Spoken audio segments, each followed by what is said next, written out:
If you're a psychotherapist or a counsellor, or equally a member of the public, concerned with either, then there are some questions you could usefully be asking yourself and others at this juncture. The juncture I am referring to is the prospective state regulation of psychotherapists and counsellors by the Health Professions Council.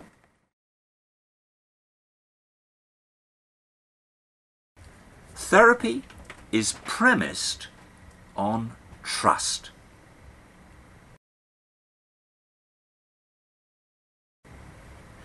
Trust underpins the risky process of deeper change. Why is it that when popular trust of politicians and civil servants is at an all-time low? Why is it that at this time these same supposed public servants are seeking to install a context of mistrust between therapists and their clients? Bearing in mind that a client in therapy needs to be able to place a degree of trust in and develop a degree of dependency upon a therapist. This propagation of mistrust constitutes an attack on the therapeutic relationship itself. Three hypotheses here may provide some explanation for this perversity. The remit of the Health Professions Council includes scapegoating procedures. Politicians rely on the diversionary potentials of scapegoating. That's the first. Secondly, envy, and envy isn't always aware or in consciousness, envy includes a compulsion to spoil.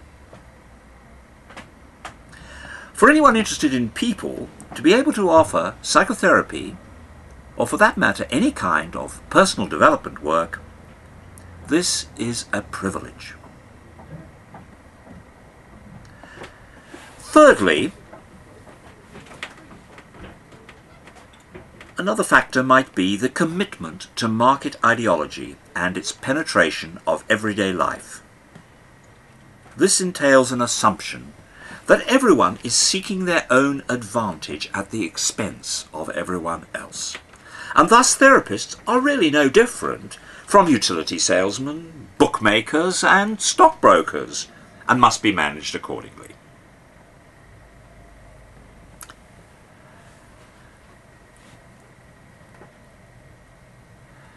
Now, part of the way through which therapists are to be managed, remember it isn't yet in place, will be the introduction. There have already been some, there'll be more for sure, and I'm suggesting that this is something that you should be aware of. Beware of listening events.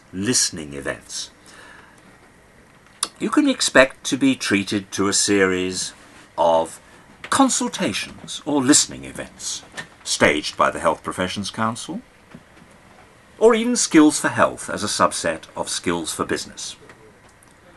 Representatives of psychological therapy organizations will be invited to what are essentially mock deliberations that are put in place to grease the wheels of implementation. Rather, as the same organizations have been explicitly encouraged to submit mock applications for Health Professions Council registration. When someone in a position of power invites you to a so-called listening event, don't kid yourself that they might really be interested in what you have to say, or that it'll have any subsequent influence on policy. Listening events are invariably arranged either after a policy has been decided in order to produce the appearance of a public consultation, to cover the rear end, so to speak, or sometimes while policy is in the process of being developed, but elsewhere, without reference to input from the target audience for the listening event. However, the designers of the listening event are sizing up and dividing off possible objectors.